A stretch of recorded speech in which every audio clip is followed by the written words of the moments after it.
Olá, boa noite a todas, boa noite a todos.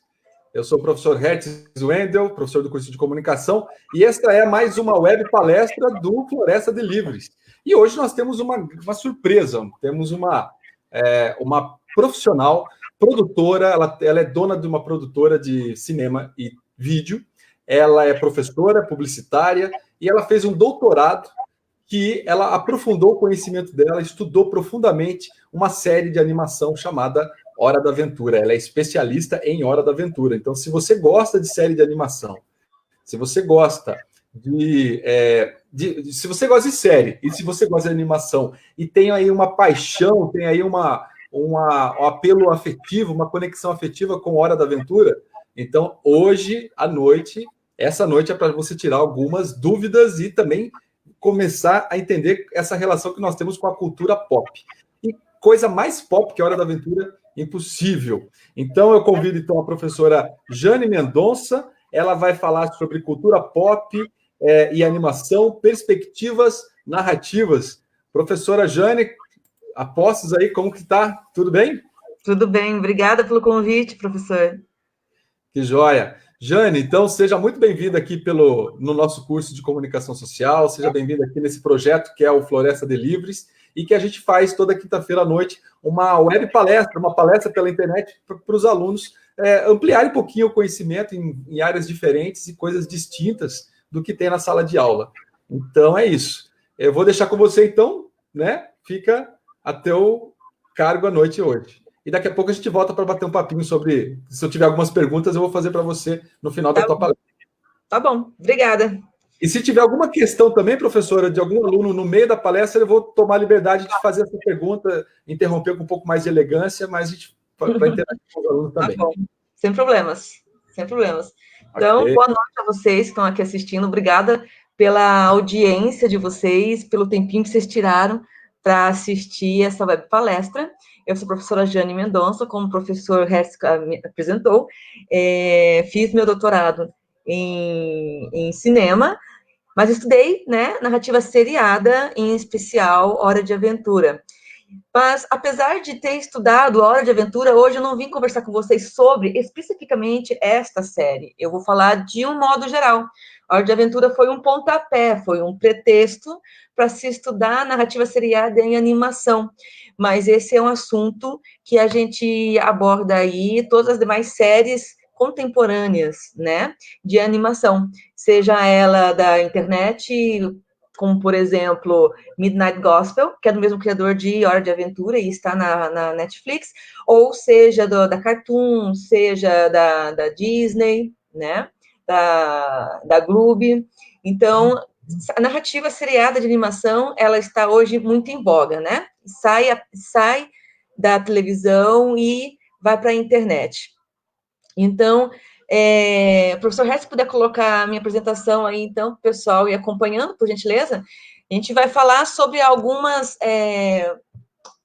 alguns tópicos que eu já coloquei aqui para vocês, né? Vamos falar um pouquinho sobre esse contexto de produção e consumo audiovisual contemporâneo, vamos falar um pouquinho sobre cultura pop, é claro, né? O próprio tema já está indicando isso, e para a gente começar a entender o que eu chamo de narrativa multidimensional, eu dividi essa multidimensionalidade em 3 dimensões.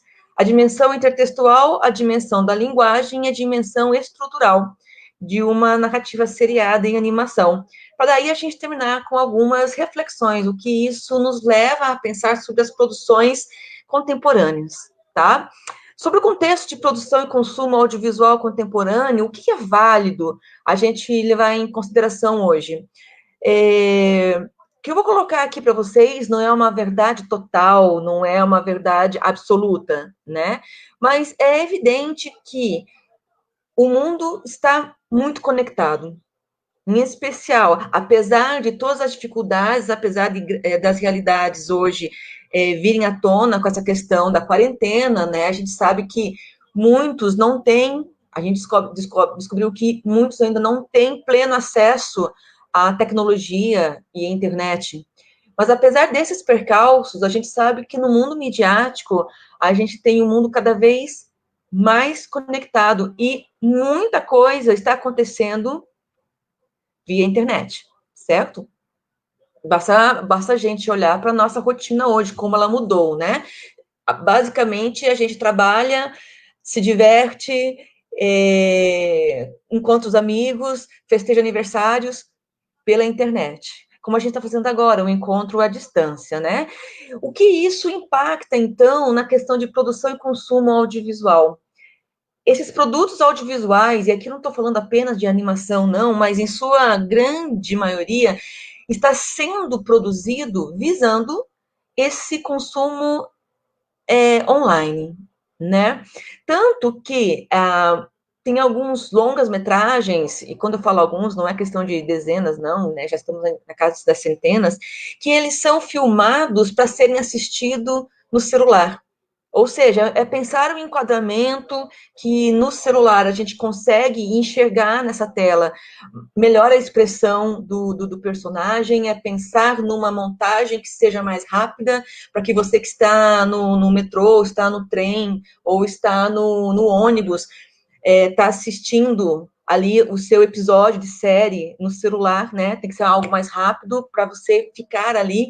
Então, nós temos uma produção audiovisual muito alinhada com esse novo consumo, esse novo modo de consumir, então, o audiovisual contemporâneo.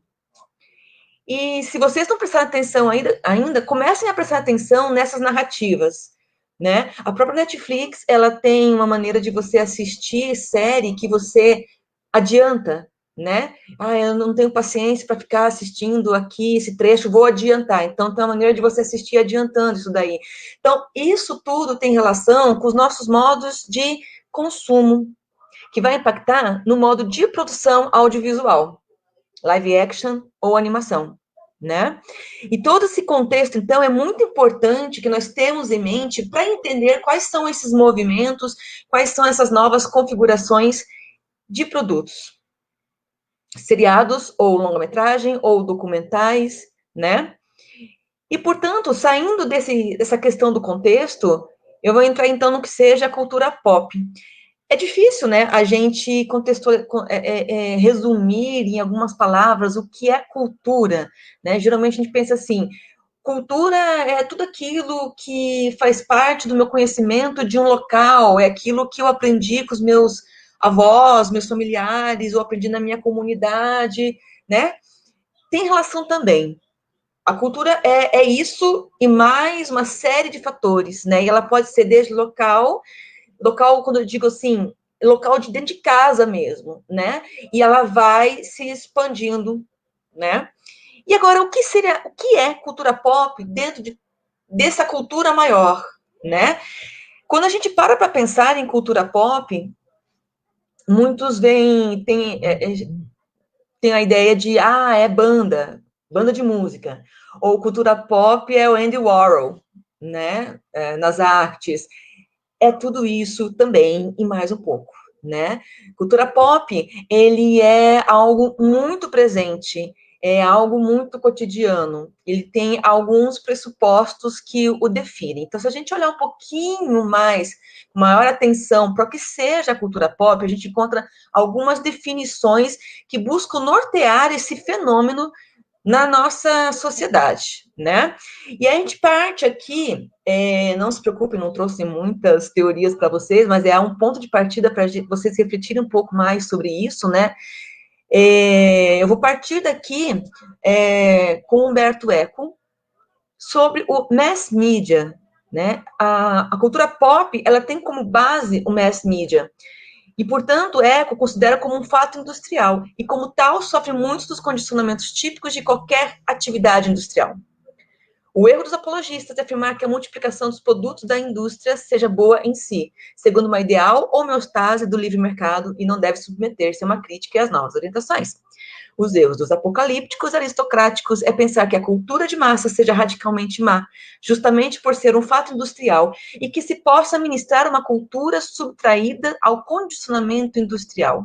Ou seja, existem os pós e os contras. Há aqueles, né, os apologistas que afirmam que ela né, ela multiplica os produtos e existe os apocalípticos que a negam, né? Então existe essas forças opostas trabalhando constantemente, né? Mas é justamente nessas forças opostas e nos derivados que se saem dessas forças opostas que reside, então, essa cultura, né? Essa cultura de massa e que dá origem a essa cultura popular. Porque é justamente nas discussões, nos embates, nessa miscigenação cultural e na diversidade, né? Que a gente tem, então, o florescer do pop. Muito bem. E segundo Heidegger, ele vai pensar também essa cultura pop, né? E aí ele coloca o seguinte, ele tem um termo da Zen, que significa ser aí, tá? Ou ser estar, né?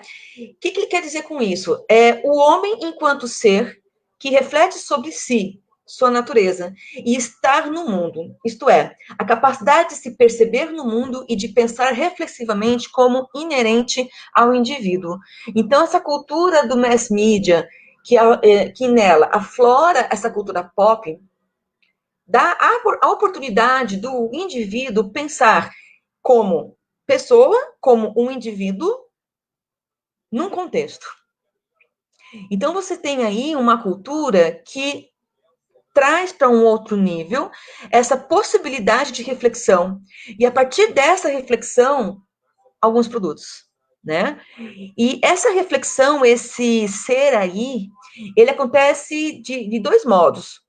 O próprio, que é o autêntico, e o impróprio, que é o inautêntico. O próprio, que é o autêntico, tem relação ao ser, quem sou eu, o que eu faço, qual é a minha identidade, onde eu me situo, e o impróprio inautêntico tem relação com o espaço, com o tempo, tá? A partir daí, então, a gente tem essa conformação da cultura pop. E o pop conforma uma condição metafísica e, assim, um existir inautêntico, no sentido heideggeriano. É um fechamento para o ser, para uma dúvida sobre a condição existencial do ser. Longe disso ser algo negativo, trata-se de uma condição intersubjetiva, marcada por uma temporalidade presenteísta, centrada no cotidiano. Em outras palavras, o pop conforma uma cultura do cotidiano, ou seja, não se está necessariamente no passado e também não se está necessariamente no futuro. O pop se situa num presente, o eu no presente, na arte do cotidiano. Se vocês conhecem, eu acho que a grande maioria aqui, claro, já viu alguma vez na vida a obra do Andy Warhol, né, das latas de sopa. Tá? Aquilo é cotidiano, aquilo é trazer para o comum. A partir dessa reflexão, a partir dessa representação, o artista tece uma reflexão sobre quem nós somos, sobre um contexto, sobre algo que é tão cotidiano, ele é tão presente nas nossas vidas, mas que ao mesmo tempo tem um peso, tem um sentido. Então a cultura pop, ela vai mais a fundo, não é simplesmente a representação de algo por si só, não necessariamente algo que é considerado por muitos superficial. É arte, ela está presente, ela é imersa dentro do conceito de arte. Ela é um desdobramento dessas artes e que muitos, né, muitos vão falar assim, arte para mim é a arte clássica, né? Cultura pop para mim não é arte. Depende muito do jeito que você vê, né? É arte dentro de uma linha de pensamento, dentro de uma linha de reflexão. E que possibilita as pessoas produzirem também, né? A cultura pop é uma cultura que permite com que você também seja um produtor. E hoje em dia, né? Quem nunca produziu um vídeo que seja para o Instagram, né? Nós estamos sendo produtores e nós estamos consumindo muito o que várias pessoas estão produzindo, certo? Muito bem. Então, a partir disso, antes da gente entrar na primeira dimensão que eu trouxe aqui para vocês, a gente vai entrar com essa cultura pop no que diz respeito às séries de animação, tá?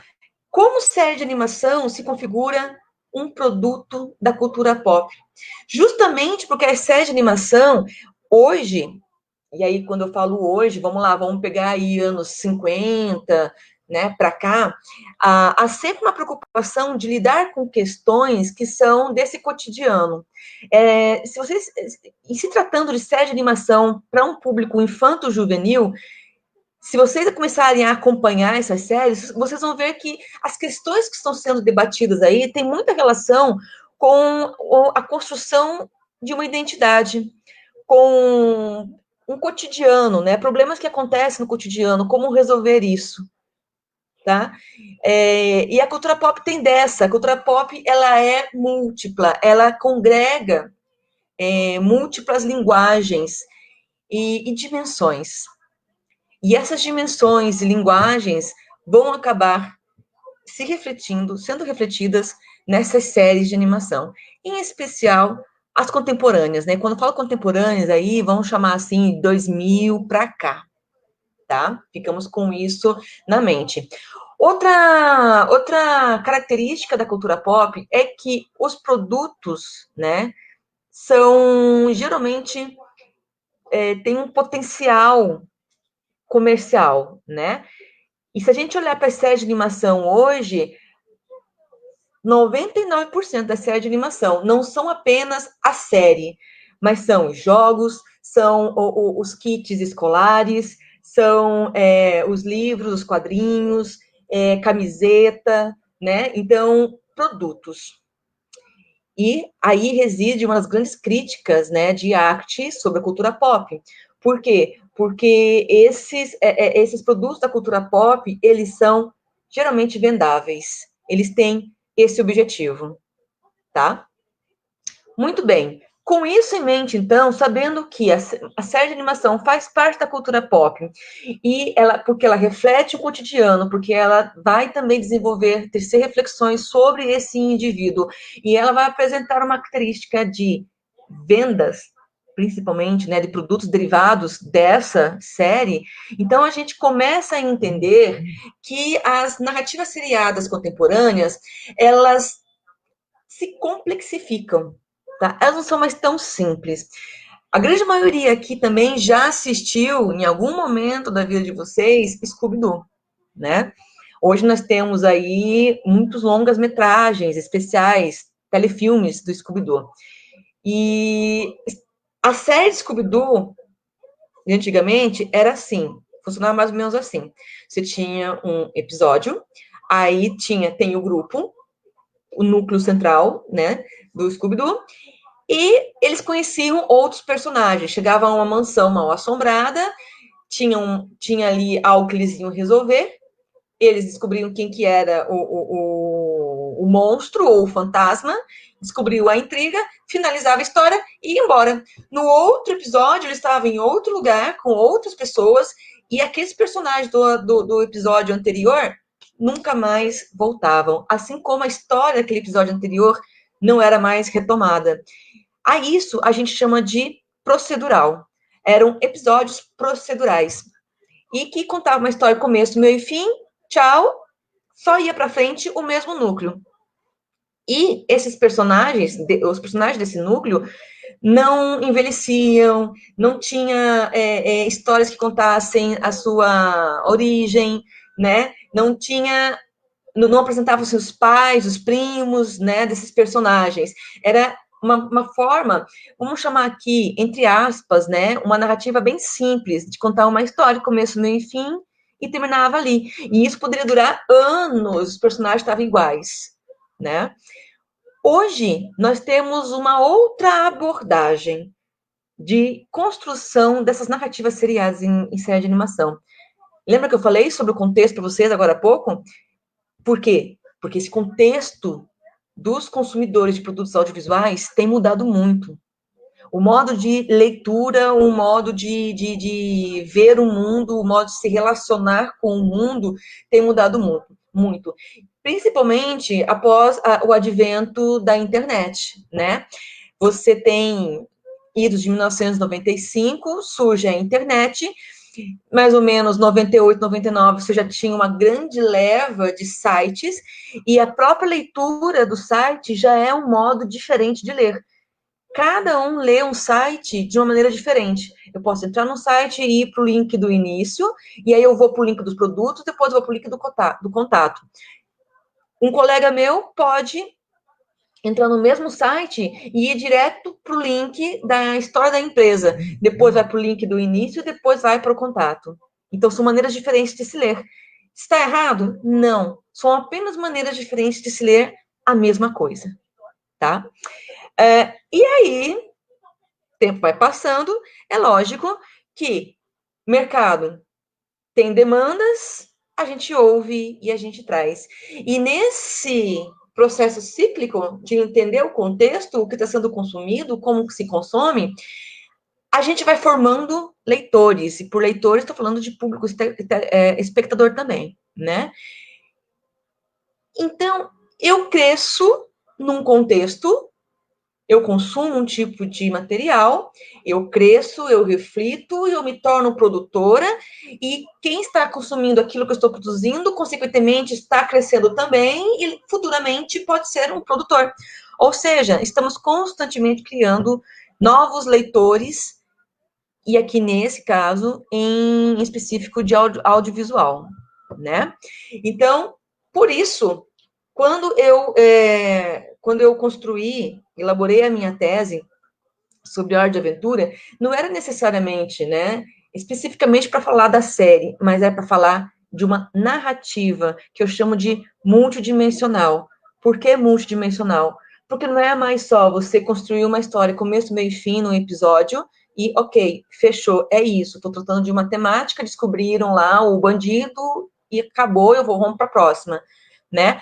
Hoje, as séries de animação, elas estão especialmente atentas ao indivíduo, à sua identidade, ao contexto em que ele está inserido, aquilo que ele consome, aquilo que ele acredita, né? Então, você tem que fazer diferentes abordagens temáticas, abordagens de linguagem, que linguagem eu uso para conversar com esse meu público, e de estrutura narrativa. Tá? Então, a narrativa multidimensional, ela parte dessas diferentes dimensões para ser construída. Não é apenas um roteiro, mas são as diferentes camadas, as diversas variáveis que constroem essa história. Tá? E com isso, então, a gente entra na primeira dimensão que eu trouxe aqui para vocês, que é a dimensão intertextual. Eu gosto muito dessa dimensão, porque Compagnon fala num livro dele, que é o Trabalho da Citação, um livro de 1974, 75, ele fala assim, nenhum texto é puro. Nossos textos são produtos de outros textos. Ou seja, tudo aquilo que eu leio, tudo aquilo que eu escuto, tudo aquilo que eu assisto, vai construir o meu texto. Então, não existe texto puro, existe um texto plural, um texto intertextual, aos quais eu me apodero, né? Eu vou fazer uso para construir o meu texto, tá? Então, intertextualidade, para mim, é um negócio muito legal, principalmente quando a gente olha para o audiovisual. Em específico, na animação, isso tem sido muito usado.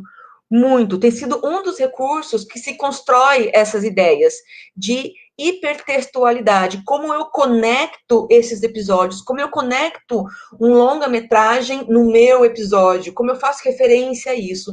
Toda referência, aliás, é um tipo de intertexto, tá? Quando você assistir um filme e você identifica alguma coisa de um outro filme, você fala assim, peguei a referência. Essa referência é um intertexto, está vindo de um outro lugar, né? Mas, afinal de contas, quando a gente vai entender qual é o conceito de intertexto, o que isso quer dizer? O intertexto é como uma relação de copresença entre dois ou vários textos, né? Isto é, essencialmente, e o mais frequentemente, como uma presença efetiva de um texto em um outro. E aí você tem um intertexto do tipo alusão, citação, entre outros, né? Cada um deles tem uma particularidade, tá? Tem um tipo de citação que você imita o procedimento estético. Eu vou fazer um filme do gênero filme noir. Então, meu filme vai ser PB, sombras duras, né? Vai ter a persiana, aquela sombra da persiana no rosto do meu personagem, eu vou ter a femme fatale, eu vou ter o plot twist ali. Então, e eu vou ter uma estruturação do meu filme aos moldes do filme no ar.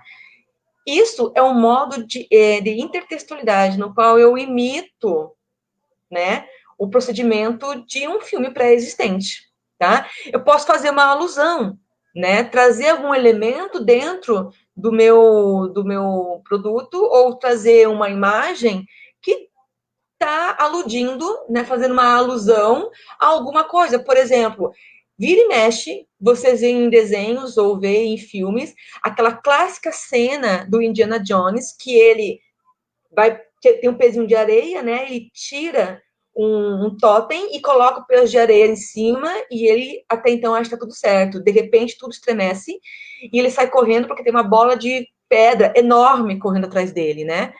Aquilo é um tipo de ilusão quando está inserido dentro de uma obra audiovisual, né?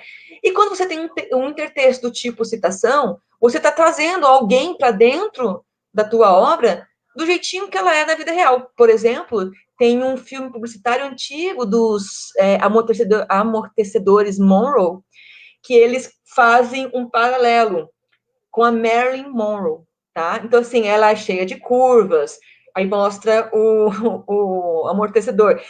Ele vence as curvas, né? Então, ela é famosa, o amortecedor também é famoso. Então, quando você traz a Marilyn Monroe, com a sua personalidade, ela está sendo citada dentro daquele produto, tá? E trouxe alguns exemplos para vocês aqui de intertexto e animação, como, por exemplo, essa cena aqui de cima de jovens jovens titãs versus jovens titãs em ação, é o último longa que foi lançado da série, e eles fazem, né, esse tipo de intertextualidade com essa cena aqui de Avengers Endgame, né, e eles trazem exatamente a mesma cena, tá? Aí vocês veem que, olha que legal, Jovens Titãs é da DC e Avengers é da Marvel. E eles estão constantemente fazendo isso, ou trazem personagens, ou trazem o modo que eles estão produzindo, né? E eles fazem isso dentro de suas obras. Quem entende que isso aqui é intertexto? Lógico, quem assistiu Avengers, né? Porque Jovens Titãs surgiu depois. Lógico, né? Outro tipo de citação aqui, em Hora de Aventura, em que eles trazem Abraham Lincoln como literalmente uma citação do personagem dele. É uma citação de uma personalidade da cultura norte-americana. Então, isso aqui é citação. Eles mantêm o nome, eles mantêm a identidade dele. E aqui, em Hora de Aventura, ele é o rei de Marte. Ele é uma pessoa extremamente importante, né? Aliás, a figura de Abraham Lincoln é muito citada nas séries de animação norte-americanas. É impressionante o número de animações que o cita. Simplesmente traz ele como ele mesmo para dentro das obras, né? Outra citação, Incrível Mundo de Gumball, em que, nesse episódio aqui de RPG, do Incrível Mundo de Gumball, o Gumball e o Darwin, eles estão fantasiados de Legolas, né, e o Gimli. E percebam como que é a citação, quando a gente percebe os traços, tá? Os traços em comum. Quem vai entender isso? Quem tem no repertório já Senhor dos Anéis, tá? Muito bem. Aí nós vamos para o irmão do Jorel. Nós temos a vovó Juju, e o irmão do Jorel brinca muito com o abacate, né? A vovó Juju é uma fascinada por abacate.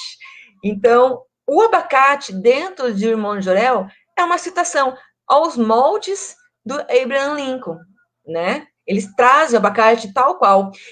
E, para quem não sabe, a vovó Juju personagem, aliás, todos os personagens do núcleo central de Irmão Jorel foram baseados na família, né, do criador da série, né, do Juliano Henrico.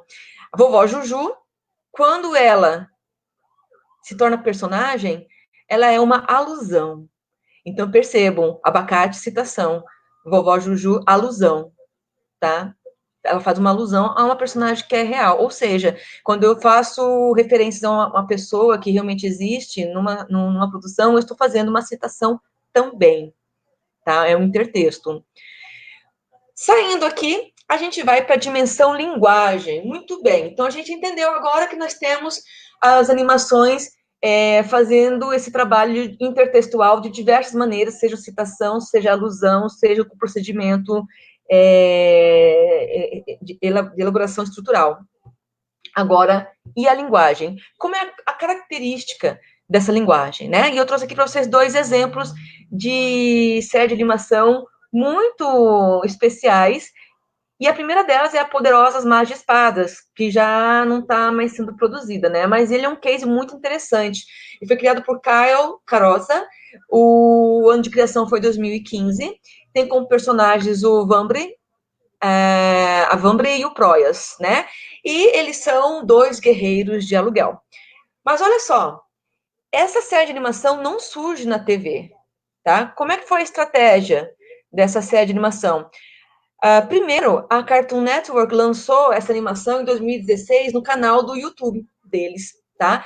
E lá os episódios tinham em torno de 2 minutos a 4 minutos chutando alto, tá? Só depois disso, depois de um tempo que tá na TV, eles migraram essa série para televisão. E, inclusive, a Cartoon Network tinha um aplicativo, desenvolveu um aplicativo para o celular, que toda vez que ia começar o episódio, eles anunciavam, surgia uma musiquinha, você abria o aplicativo, colocava do lado da televisão, o celular captava a musiquinha e você conseguia uma poderosa magia espada para conseguir jogar. Então não era mais key code, era na base do áudio, tá? Naquele código sonoro. E aí você conseguia assistir Poderosa Magia Espadas, a série na televisão, e jogar no aplicativo do Magis celular, tá? Magis Words. Muito bem. E qual é a característica, então, da linguagem? Mesmo na TV, Poderosa Mas Espadas tem um tempo médio de 7 minutos. Para ter 7 minutos e conseguir ter uma história, o ritmo era muito acelerado. O tempo todo falado, e eles falavam muito rápido, tá? Não dava muito tempo para você, sabe? Você ficava, quem tem um problema com isso, fica meio apavorado, assim, mas eles falam, e falam rápido, e é muito rápido, né? Os plots são extremamente simples, justamente para dar esse ritmo. As resoluções também são rápidas, né? E os episódios, em sua grande maioria, procedurais. Começo, meio e fim. Pá, terminou aquela aventura, vai. Né, vai para a próxima. Eles são procedurais, mas ainda assim tem um universo que eles constroem. De vez em quando aparece um personagem que apareceu num outro episódio, só que com uma outra função, enfim, ele tem um pouco de proximidade com os não procedurais, né? Mas sua maioria, começo, meio e fim, cada episódio. O outro case que eu trouxe para vocês é o Surreal Mundo de Animalu, outra animação brasileira, criada pela Combo Studio, que foi criada em 2015 na internet. Essa animação estava na internet. A personagem principal, Animalu, e ela era uma vlogger. Tá? Na internet ela era uma vlogger. Passou-se o tempo, Cartoon Network fez um contrato com a Combo Studio e Animalu foi para televisão, tá? E de vlogger, ela se tornou uma apresentadora de TV.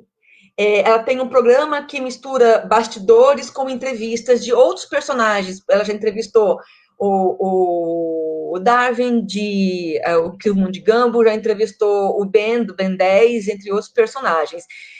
O tempo médio dessa série, cada episódio são 6 minutos, o ritmo também é bem acelerado, o plot também é muito simples, resoluções rápidas e episódios basicamente procedurais.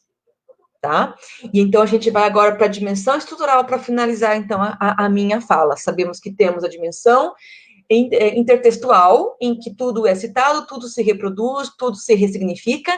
Temos a dimensão da linguagem, como que eu vou adaptar essa minha linguagem agora para a internet, e da internet vem para a televisão, como que ela se comporta, e a gente vai para a dimensão estrutural, ou seja, como que essas séries são elaboradas, episódios, temporadas, né?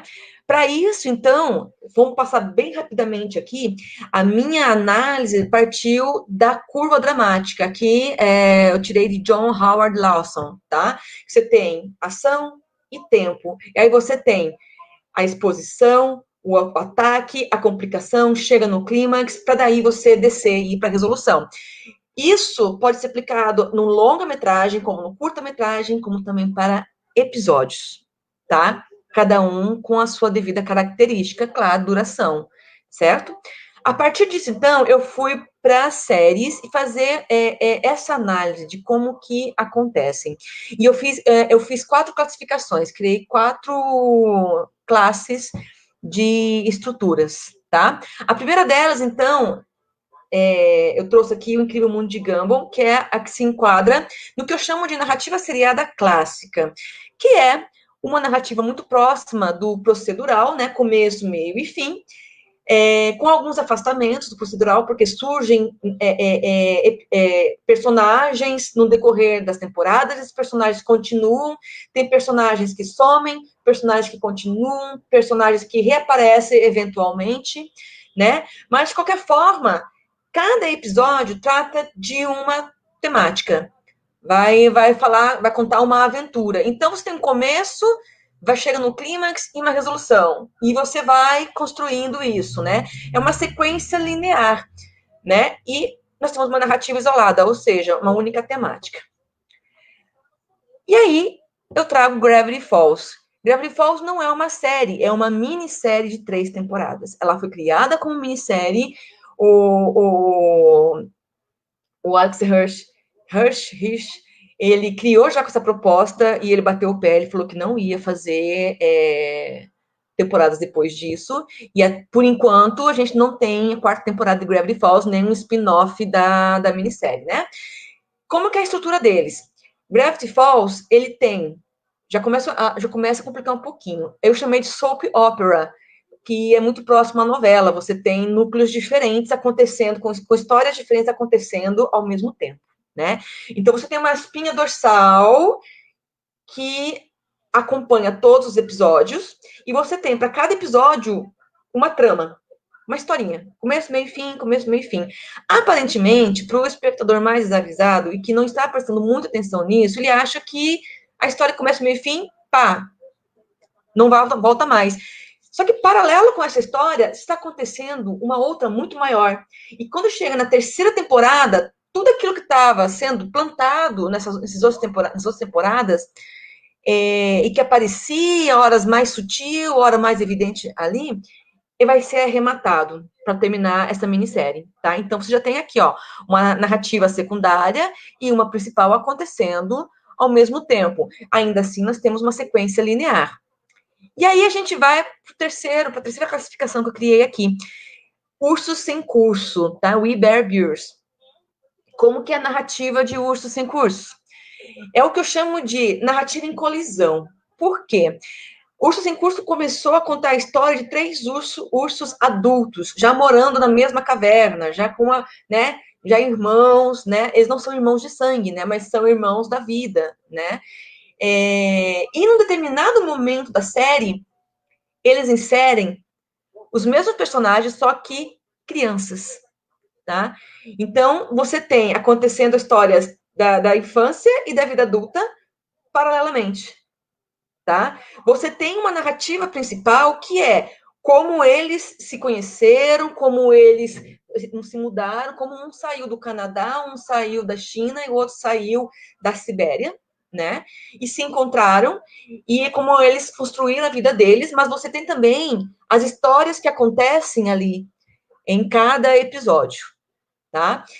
Paralelo, certo? E aí nós temos a quarta classificação, que é agora de ordem de aventura, que eu chamo de multidimensional. Por que multidimensional? Porque agora nós temos, no mesmo episódio, uma narrativa principal, às vezes a secundária 1, 2, às vezes secundária 1, 2, 3, 4, né, acontecendo ao mesmo tempo, e uma narrativa que começa no episódio, não termina, porque vai terminar lá na 2, 3 episódios na frente, né? Depois começa uma outra narrativa que vai para uma outra temporada, e ele vai construindo. Eu chamo isso aqui de multidimensional já, mas não considerando apenas essas ligações, diferentemente do que eu fiz agora com os 3 primeiros, né? Porque aqui eu já estou considerando as outras camadas também de significação e tudo que está sendo ali de intertexto e de linguagem dentro dessa narrativa, tá? Então, basicamente são essas 4 classificações que eu trago aqui. Enquanto reflexões, o que a gente pode tirar disso tudo, então?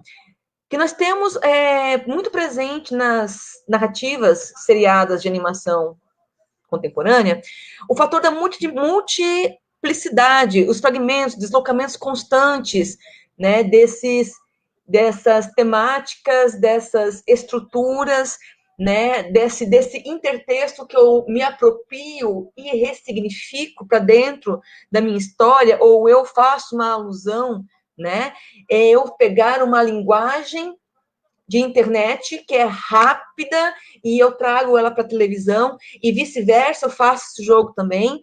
E é claro, quem é da publicidade já deve estar imaginando, isso aí tem a ver com a narrativa transmídia, muito também, muito, porque Poderosos Mágicos de Espada sai da internet, do YouTube, vai para televisão e tem o jogo. Hora de Aventura tem tem na televisão, vai para fanfic, tem HQs, né? E tem outros minisódios que contam trechos dessas histórias, expandindo esse universo da série, né? Então, assim, tem relação também com a transmídia, tá?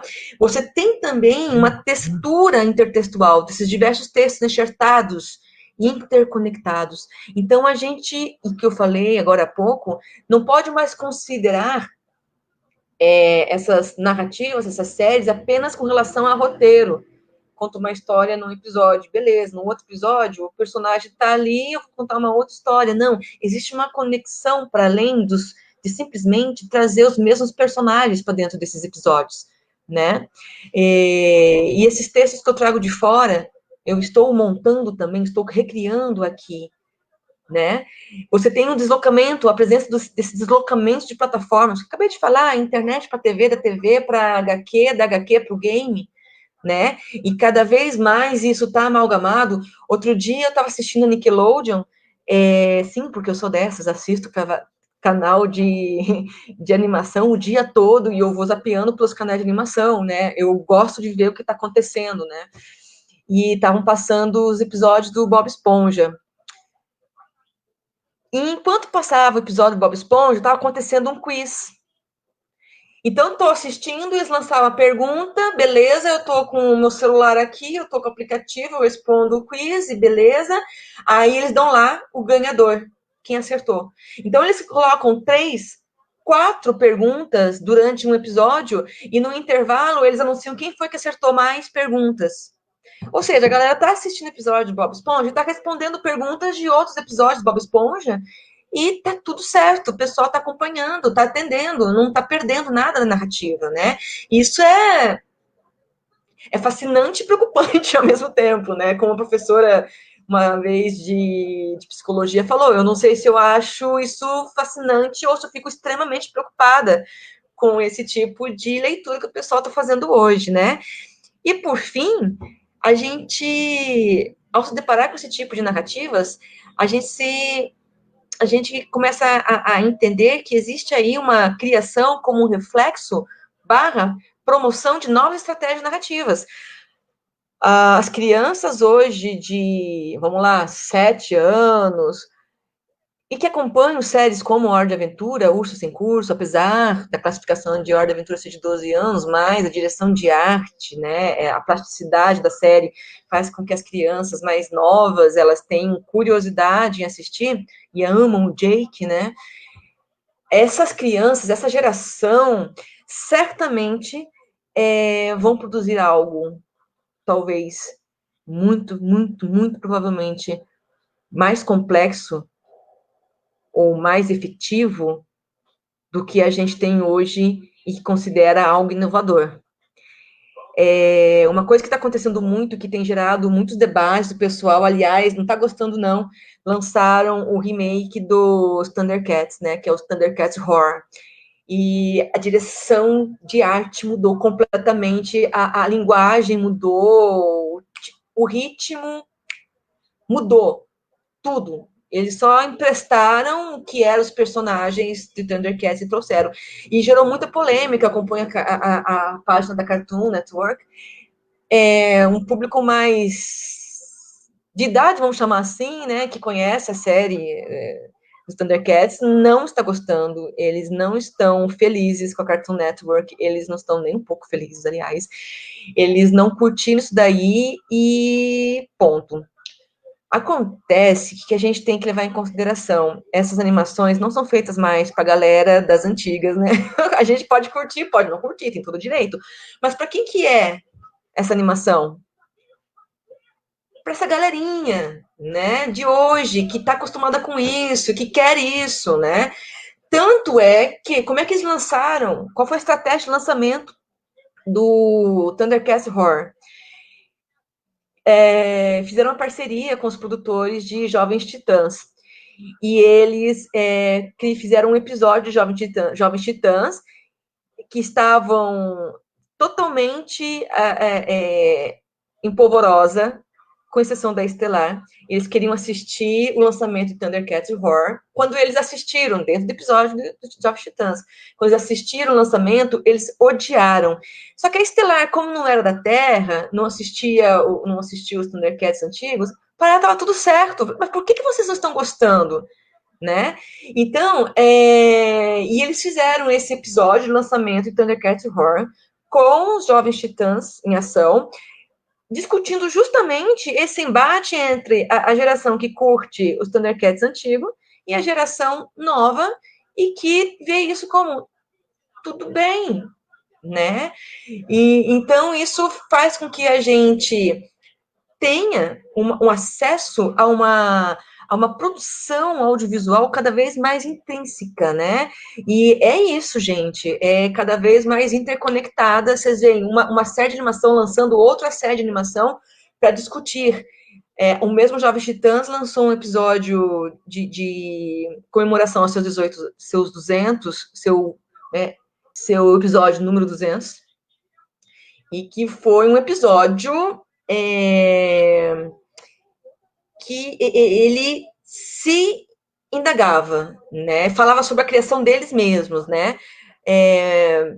Então, é muito louco quando a gente para pensar que existe uma geração que está consumindo isso e que tem esse tipo de acesso, né? E vamos lá, vamos saber qual que vai ser esse futuro, e eu devia ter um futuro a curto prazo, né? Porque a gente cada vez mais produzindo mais cedo, né? Produtos audiovisuais e midiáticos como um todo. Bom, galera, faltou 10 minutos para terminar aí, né, a transmissão, então eu queria dizer que terminei a minha apresentação por hoje. Eu vou abrir aí rapidamente, então, para alguma pergunta. Professor Hess, posso parar o compartilhamento aqui? Pode, já estou aqui.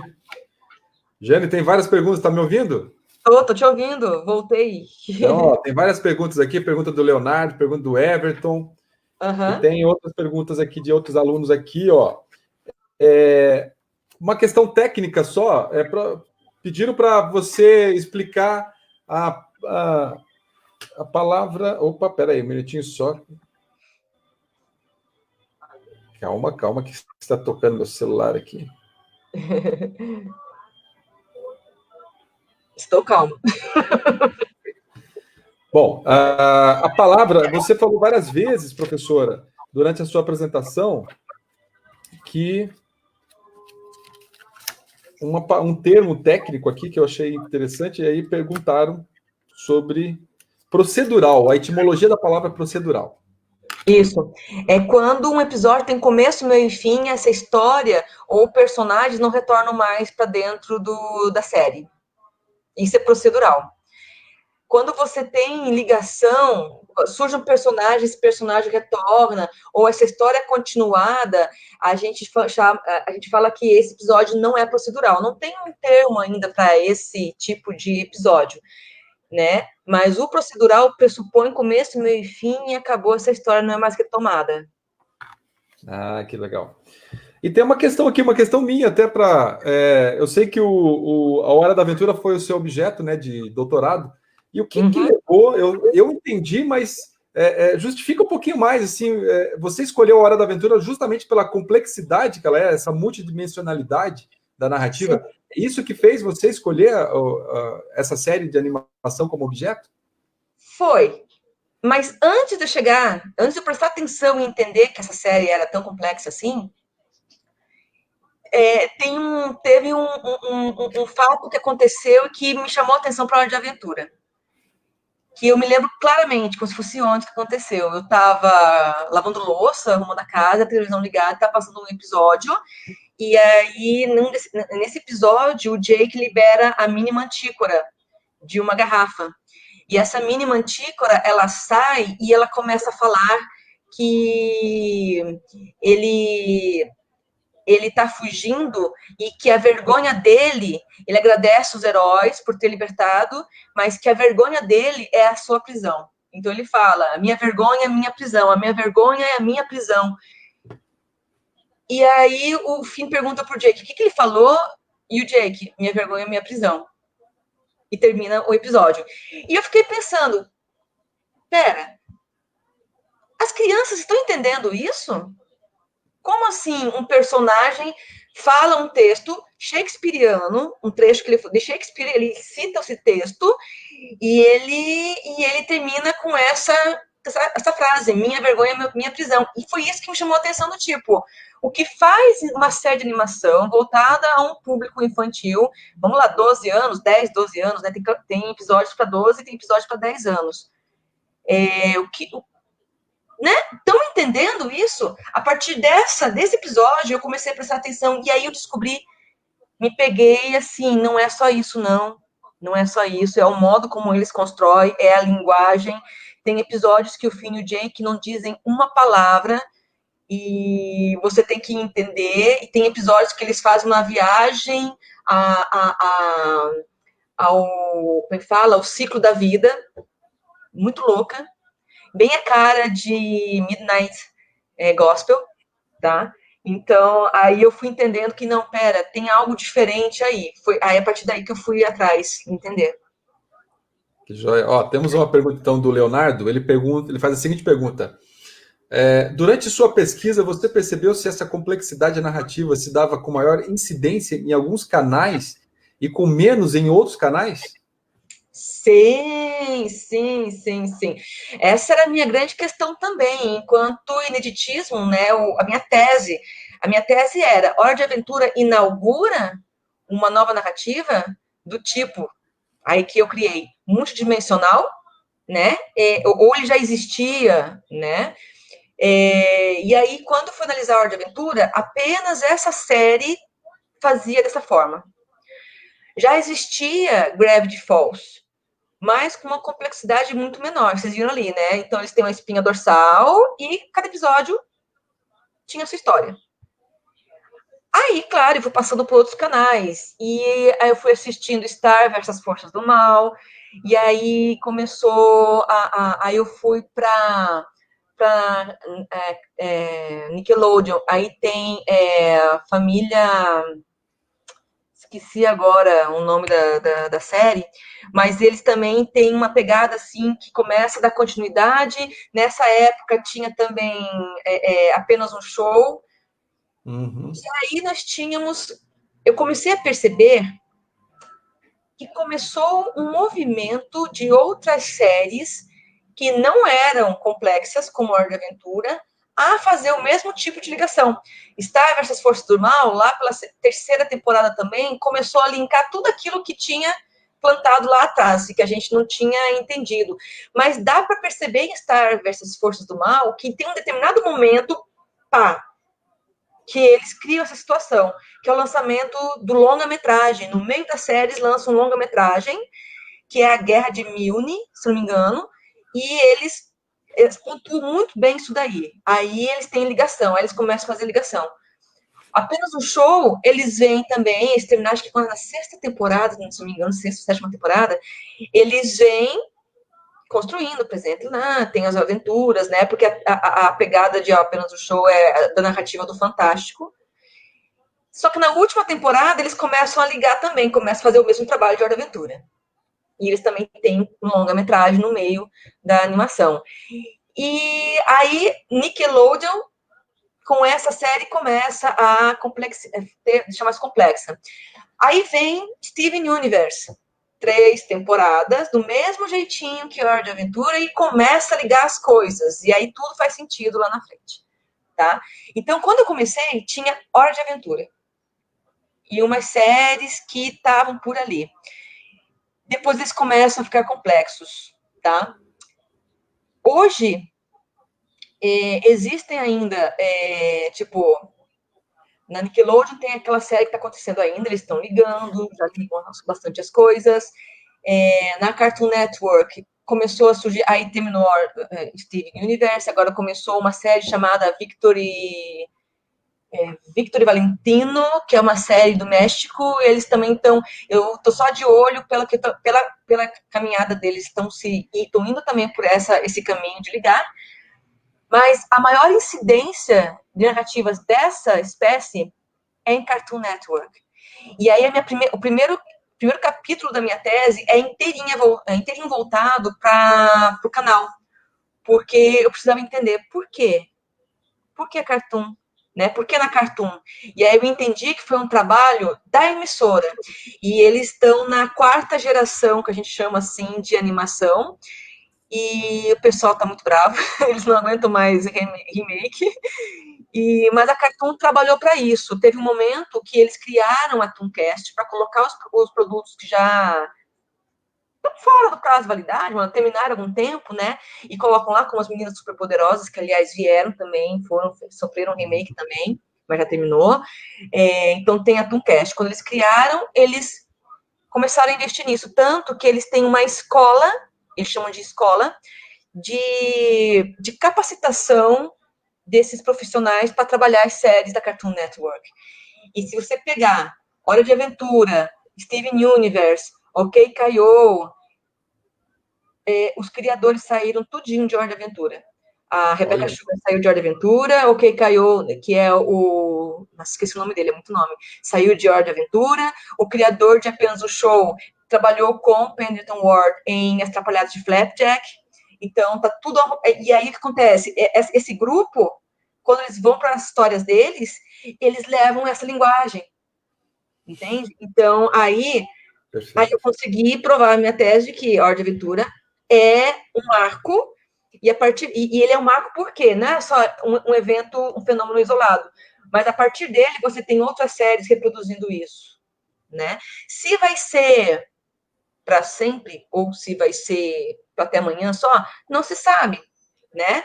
Mas ele abre a possibilidade de muitas séries que até então não vinham fazendo isso, e canais também, né, os canais também começaram a ver isso. Aliás, Nickelodeon não aceitou o projeto de Hora de Aventura quando apresentaram para eles, entendeu? Teve essa pegada, tem aí um histórico também, porque é do canal, né? Então eles assim, não é isso que eu quero. Daí eles, enfim, passa para outra emissora. Sempre tá cheio de... Sempre tem muita história assim, né, de projetos assim que são um sucesso e que foram negados né, tanto no cinema, nas séries mais tradicionais e também na animação. Temos mais uma pergunta aqui do Everton. O Everton fala pergunta o seguinte: Jane, você acredita que está acontecendo uma mudança muito marcante na produção da cultura pop nesse período pandêmico? E, se possível, é possível afirmar que está criando uma nova camada da cultura pop mediada pelas linguagens em relação ao fato do afastamento físico? Ó, complexa essa pergunta. Complexa pergunta. Com toda certeza. Com toda certeza. Se vai ser, como eu acabei de falar, se vai ser algo duradouro ou passageiro, a gente não sabe. Mas certamente sim. Se vocês prestarem atenção, provavelmente vocês viram muito curso surgindo na timeline de vocês. Ah, faça você mesmo o teu vídeo, né? Ah, TikTok, né? Videoclipe sendo feito à distância, né? Cara, isso é contribuição, sim, para a cultura pop. E a cultura pop é justamente esse fácil acesso do indivíduo a essas técnicas e ferramentas para poder se expressar para refletir quem é ele, que local, qual é o seu local de fala e externalizar isso, né? Então, sim, eu acredito que com esse fenômeno da pandemia tem aberto portas para isso, tá?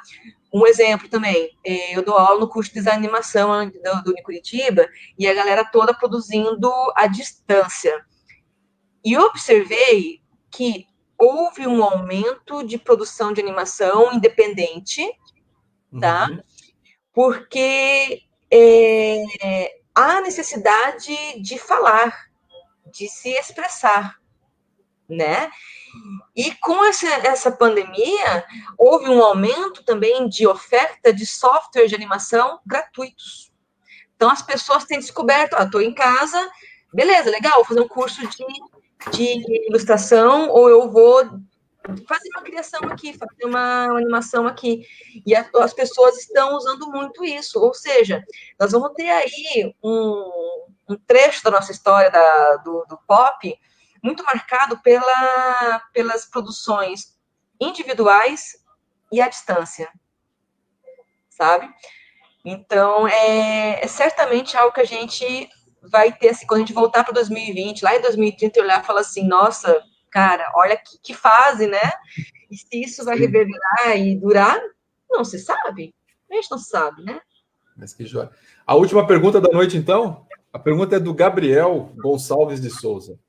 Ele pergunta se você vê, Jane, de que maneira quando o mainstream e a maior visibilidade de uma animação acaba moldando ela para outro caminho menos polêmico / original, visando vender mais produtos e ter mais audiência e, consequentemente, mais patrocínio, né? Então, você acha... eu entendi a pergunta, eu acho que, né? Será que o próprio mercado, o consumo, vai moldando as narrativas e ela vai se adequando? Então, é essa simbiose entre mercado e uma boa narrativa. Sim, com certeza, gente.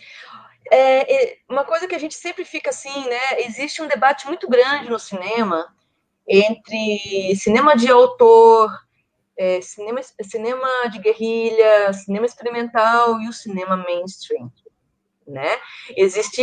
Sempre houve esse debate e sempre haverá. Vai ter sempre lugar para todo mundo, tá? Porque existem sempre diferentes públicos, né? Mas o cinema mainstream, ele tem essa característica de venda, né? É onde geralmente a galera ganha um dinheirinho, né? Por quê? Porque, claro, gente, tem produto agregado ali, né? Tem um jogo, tem um livro, tem a camiseta, tem o copo que você compra para guardar em casa. Aliás, eu tenho vários aqui, né? Pantera Negra, da Capitã Marvel, enfim, do Homem de Ferro. E sempre vai ter quem vai comprar, galera. Porque é um nicho de mercado, né? A gente tem que ver assim, é um nicho, como qualquer outro. Vai ser polêmico? Sempre vai ser polêmico. Essa questão do consumo, né, é sempre muito polêmico, né? Eu conheço cineastas brasileiros que não consomem obras norte-americanas, não consomem Marvel, né? Você vê a polêmica que houve, né? Esqueci o nome dele agora, do diretor. Nossa, como eu posso esquecer o nome dele? Que falou que Marvel não é cinema, né? Deu uma polêmica gigantesca. E é claro que isso implica na sociedade. Veja o fenômeno Pantera Negra, gente. Como as pessoas se sentiram representadas. Eu me emocionei com aquele vídeo daquele rapaz na frente no cinema, olhando para o cartaz do Pantera Negra e falou assim, então é assim que você se sente quando você se vê num cartaz de herói? Cara, isso é de arrepiar. É. Isso mexe muito e tem muita relação com esse cotidiano. Por isso que é cultura pop, né? A cultura pop fala desse cotidiano, ele fala dessa questão. E ele é muito temporal também, né? Ele lida com o presente. A cultura pop explora o presente, tá? Então, ele vai explorar isso. E vai ser sempre contraditório, como Che Guevara estampado numa camiseta num desfile de moda em Paris. Quem originalmente é Che Guevara? E o que ele está fazendo numa camiseta de desfile em Paris, na Fashion Week? Ressignificações. Não sei se eu consegui responder as perguntas. Sim, sim. Jane, olha, estou muito agradecido pela tua participação aqui. Eu acho que foi uma aula e tanto. Está todo mundo aqui elogiando. Temos aí pessoas que estão acompanhando e gostam do assunto. E que bom. Como que as pessoas fazem para encontrar você, caso queira acompanhar teu trabalho, conhecer o trabalho da tua produtora, o teu trabalho de pesquisa, né, a sua pesquisa? Como é que as pessoas te acham? Bom, no Face, eu tô lá como Jane, com I, Mendonça, né? No Instagram, @Jane Mendonça. E a Caulin também tem o Instagram, Caulin, Caullim de Maria, Caulin Filmes, né? Também temos o site www.caulinfilmes.com.br. Então, se quiserem seguir a gente ali, a gente tem sempre algumas novidades para falar, para discutir, para colocar ali. Que ótimo. Então, agradecer, então. Boa noite, professora. Boa noite, obrigado pela oportunidade, obrigado por quem acompanhou a gente aqui. Ótimo. E assim que tiver outras oportunidades de estar participando aqui com a gente, a senhora está novamente convidada, né? Obrigada. Foi um prazer. Só vou encerrar aqui, então, só para a gente poder. Gente, olha aqui a aula dessa noite, hein? Foi incrível a participação da Jane Mendonça aqui no Web Palestra Floresta de Livros. Então, semana que vem tem mais. Não sei se vocês se recordam que aquela web palestra que o nosso palestrante não conseguiu conexão, então ele volta agora na próxima semana, que o tema é sobre mídias sociais e gestão de crise, que é o Elias Teixeira. Então, semana que vem, ele volta com esse assunto agora conectado. Gente, muito obrigado, boa noite e até o próximo web palestra do nosso Floresta de Livros. Boa noite a todos, boa noite a todas. Obrigado pela participação.